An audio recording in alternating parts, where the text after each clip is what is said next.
फिजाएं ले सुगंध दूर चमन से आई, फुहारें घोल के गुलकंद गगन से आई। हमारी शान तिरंगा जो खुल के लहराया, हवाएं मंद मंद झूम के आई। आज़ादी का अमृत महोत्सव एक ऐसा उत्सव जिसे हम भारतीयों की आने वाली कई पीढ़ियां याद रखेंगी। इस उत्सव को और ख़ास बनाने के लिए देश के गृह मंत्री अमित शाह ने लोगों को एक और सौगात दी है। आज़ादी का अमृत महोत्सव के अंतर्गत अब हर व्यक्ति अपने घर में तिरंगा लहरा सकता है, यानी कि अब हर घर तिरंगा।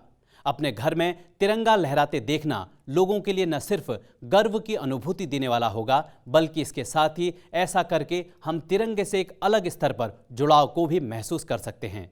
नमस्कार, मैं हूं नरेंद्र सिंह। स्वागत है आपका संसद टीवी की इस विशेष प्रस्तुति आज़ादी का अमृत महोत्सव में।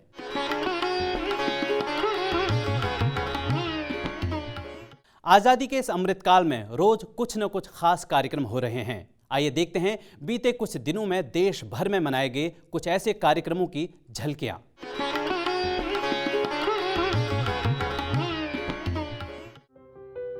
आज़ादी का अमृत महोत्सव के अंतर्गत राजा राममोहन राय की 250वीं जयंती के अवसर पर संस्कृति मंत्रालय की ओर से साल भर तक चलने वाले आयोजन की शुरुआत की गई। उद्घाटन समारोह Raja Rammohan Roy library foundation, salt lake Kolkata और साइंस सिटी ऑडिटोरियम कोलकाता में आयोजित हुआ। इसी दिन राजा राममोहन राय पुस्तकालय फाउंडेशन का स्थापना दिवस भी मनाया गया। राजा राममोहन राय का जन्म 22 मई वर्ष 1772 को पश्चिम बंगाल के राधानगर गांव में हुआ था।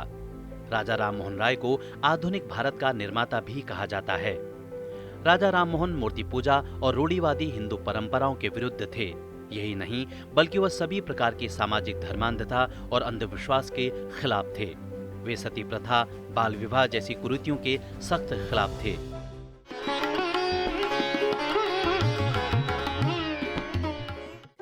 विश्व संस्कृति दिवस के अवसर पर 21 मई को 5वें पंडित दीनदयाल उपाध्याय वार्षिक व्याख्यान 2022 का आयोजन किया गया।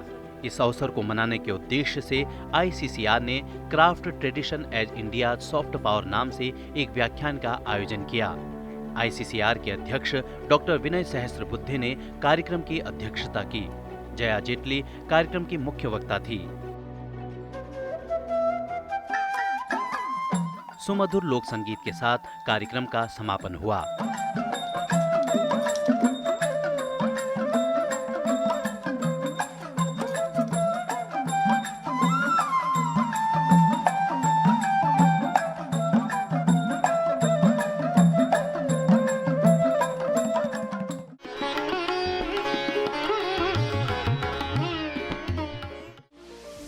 प्रधानमंत्री नरेंद्र मोदी ने भारतीय दूरसंचार विनियामक प्राधिकरण ट्राई के 25 साल पूरे होने यानी कि रजत जयंती के अवसर पर कहा कि कनेक्टिविटी 21वीं सदी में देश के विकास की गति तय करेगी। इस अवसर पर प्रधानमंत्री ने 5G टेस्ट बैंड का भी शुभारंभ किया। प्रधानमंत्री ने कहा कि 5G प्रौद्योगिकी शासन के काम में सुधार, लोगों के जीवन को सुगम बनाने और व्यापार को आसान बनाने में मदद करेगी। उन्होंने कहा कि 2G से निकलकर देश तेजी से 3G से 4G के दौर में आया और अब 5G की ओर बढ़ रहा है और इस दशक के अंत तक 6G प्रौद्योगिकी को शुरू करने में कामयाब होगा। इसके लिए कार्यबल ने काम करना शुरू कर दिया है।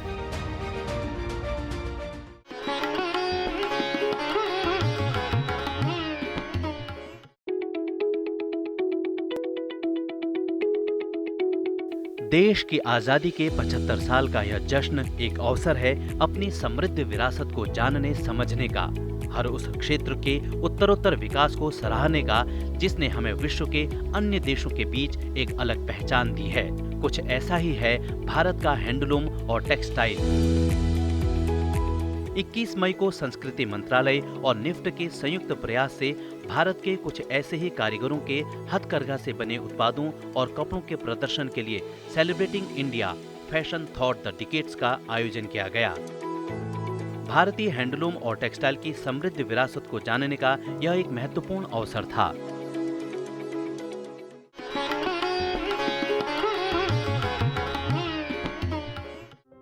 प्रधानमंत्री नरेंद्र मोदी के आह्वान पर आजादी के अमृत महोत्सव के अवसर पर हर जिले में 75 अमृत सरोवर बनाने का काम चल रहा है। इसी कड़ी में जमालपुर में पहले अमृत सरोवर का निर्माण किया जा रहा है। भविष्य के लिए जल संरक्षण के लिए अमृत सरोवर पर एक नया मिशन शुरू किया गया है, जिसका उद्देश्य देश के हर जिले में 75 जल निकायों का विकास और कायाकल्प करना है। मिशन अमृत सरोवर को 15 अगस्त 2023 तक पूरा किया जाने का लक्ष्य तय किया गया है। इस दौरान देश में 50,000 अमृत सरोवर का निर्माण किया जाएगा।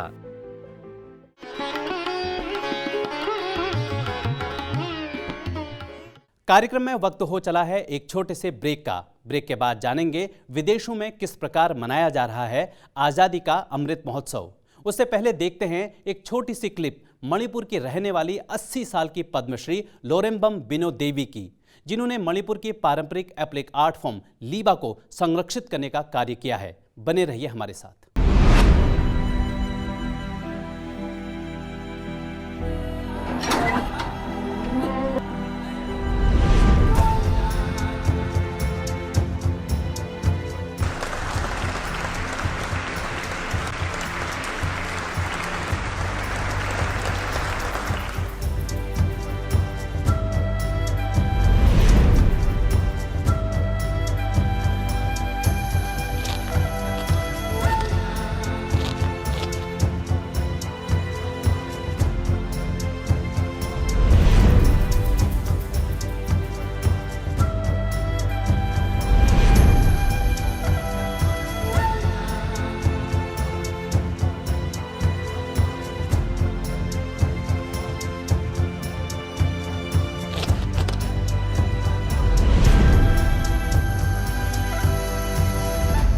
लोरेम्बम बिनो देवी दशकों से मणिपुर की लीबा टेक्सटाइल आर्ट का संरक्षण कर रही है। उन्हें भी पद्मश्री से सम्मानित किया गया है।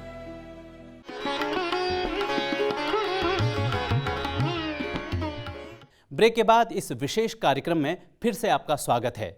भारतीय संस्कृति की धमक विदेशों में भी नजर आ रही है।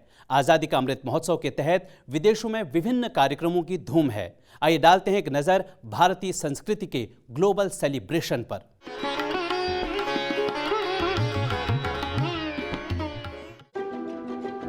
भारत की आजादी के 75 साल पर कान फिल्म फेस्टिवल के मार्चेडो फिल्म्स में भारत को कंट्री ऑफ ऑनर घोषित किया गया। इस अवसर पर केंद्रीय सूचना एवं प्रसारण मंत्री अनुराग ठाकुर के नेतृत्व में भारतीय डेलीगेशन ने कान फिल्म फेस्टिवल में रेड कॉर्पेट पर वॉक किया। इंडिया पवेलियन के उद्घाटन के अवसर पर केंद्रीय सूचना और प्रसारण मंत्री अनुराग ठाकुर ने कहा कि भारत अपने 75वें साल में युवाओं के जोश, जीवन, शक्ति, दुस्साहस, आकांक्षा, सपने और संकल्प को फिर से खोज रहा है।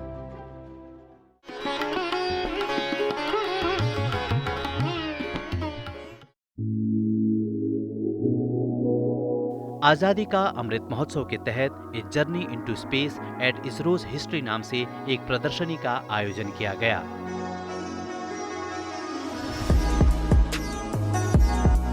इंडिया इन ब्राजील की तरफ से इस प्रदर्शनी का आयोजन ब्रासिलिया प्लेनेटेरियम में किया गया।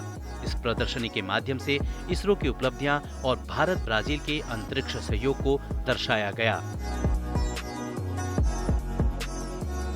केंद्रीय मंत्री पुरुषोत्तम रुपाला ने प्रदर्शनी का उद्घाटन किया।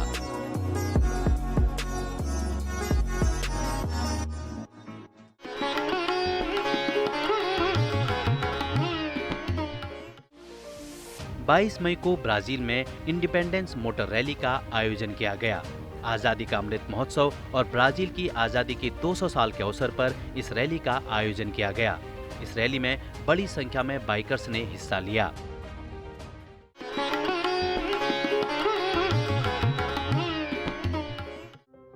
अनेकता में एकता का देश है भारत। इस देश की लोक संस्कृति, नृत्य, संगीत सभी में विभिन्नता देखने को मिलती है। भारत के विभिन्न लोक नृत्यों को हेग के क्रोजो थिएटर में आयोजित भारतीय नृत्य महोत्सव में प्रस्तुत किया गया।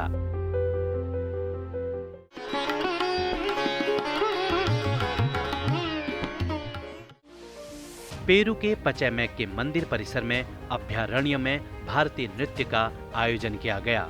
इस अवसर पर भारतीय शास्त्रीय, लोक और बॉलीवुड नृत्यों का दर्शकों ने भरपूर आनंद उठाया।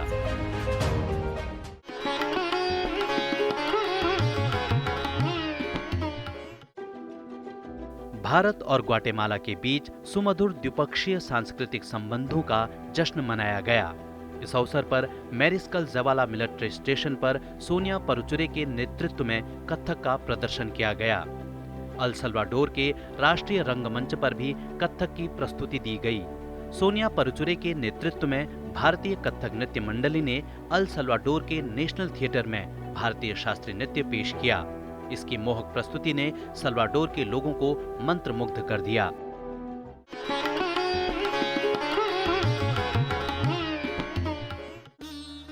अंतर्राष्ट्रीय योग दिवस की धूम दुनिया भर में महसूस की जा सकती है।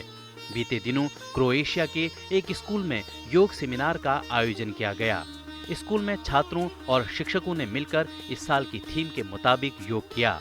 क्रोएशिया की 75 अलग अलग जगहों पर योग दिवस के दिन अलग अलग कार्यक्रम आयोजित किए जाएंगे। ब्राजील में भी इंटरनेशनल डे ऑफ योगा 2022 के समारोहों का शुभारंभ हुआ। इस अवसर पर केंद्रीय मंत्री पुरुषोत्तम रुपाला भी वहां मौजूद थे। उन्होंने इस आयोजन पर अपनी खुशी जाहिर करने के साथ ही योग शिक्षकों से मुलाकात भी की।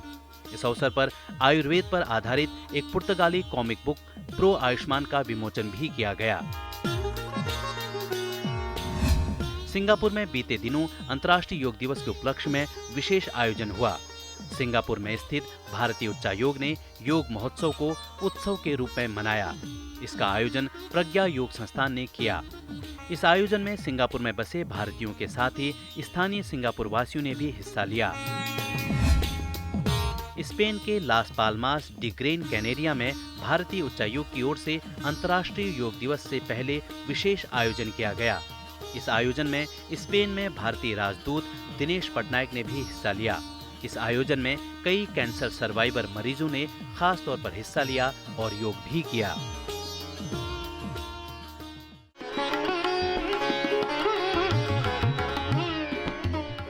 पिछले हफ्ते हमने आपसे पूछा था कि भारत की सबसे उम्रदराज महिला पर्वतारोही का नाम, जिन्होंने दुनिया की सबसे ऊंची चोटी एवरेस्ट फतह किया। आइए जानते हैं इस सवाल का सही जवाब।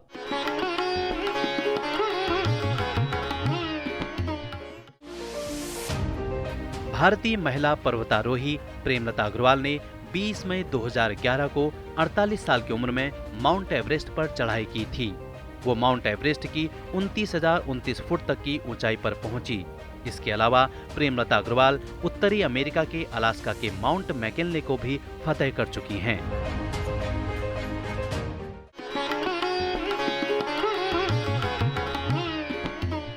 अब बारी है इस हफ्ते के सवाल की। आपको बताना है देश के पहले परमवीर चक्र विजेता का नाम। आप अपना जवाब नीचे दिए जा रहे ईमेल आईडी पर भी भेज सकते हैं। आज के एपिसोड में बस इतना ही। मुझे दीजिए इजाजत और चलते चलते आप सुनिए प्रधानमंत्री नरेंद्र मोदी का ये वक्तव्य, जो जापान यात्रा के दौरान आजादी का अमृत महोत्सव के बारे में उन्होंने कहा था।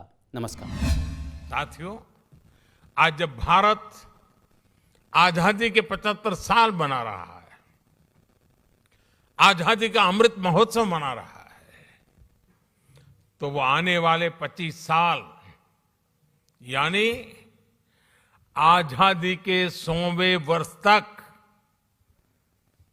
हिंदुस्तान को हमें कहां पहुंचाना है, किस ऊंचाई को प्राप्त करना है, विश्व में हमारे झंडा कहां कहां कैसे कैसे गाड़ना है, आज हिंदुस्तान उस रोड मैप तैयार करने पर लगा हुआ है।